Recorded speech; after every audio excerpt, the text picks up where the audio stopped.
According to the National Drug Law Enforcement Agency, about 2 million bottles of codeine is consumed daily in Kano alone. There is a similar scenario playing all over major cities in the country, especially in the north of Nigeria. The amount of money our youth and young adults are spending on codeine and other addictive drug runs into billions of naira.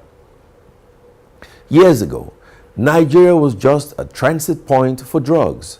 Now, according to the NDLA, not only have we become a major destination for illicit drugs, but we have also become a top consumer. So why do so many young people look for consolation in drugs? I am of the opinion that the misery in Nigeria and the lack of hope is one of the major reasons why so many young people take to drugs. This is also why hundreds and thousands of Nigerians attempt to get to Europe, even at the risk of dying in the desert or in the Mediterranean Sea.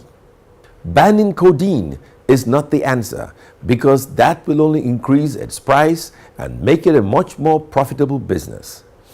It will also make the drug more appealing to curious youngsters in just the same way as crack cocaine did in America, eventually making it the second most popular illegal drug after marijuana.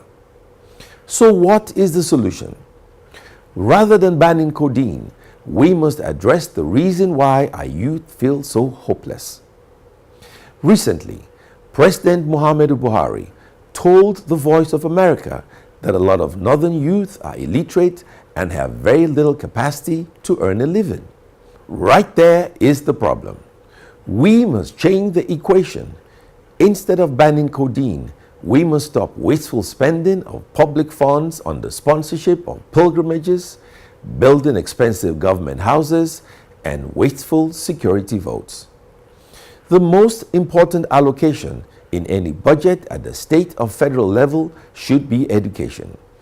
Nigeria must allocate at least 6% of our gross domestic product on education as the United Nations demands. The more we invest in education, the more we increase the earning capacity of our youth. The more we increase the earning capacity of our youth, the more hopeful they will become.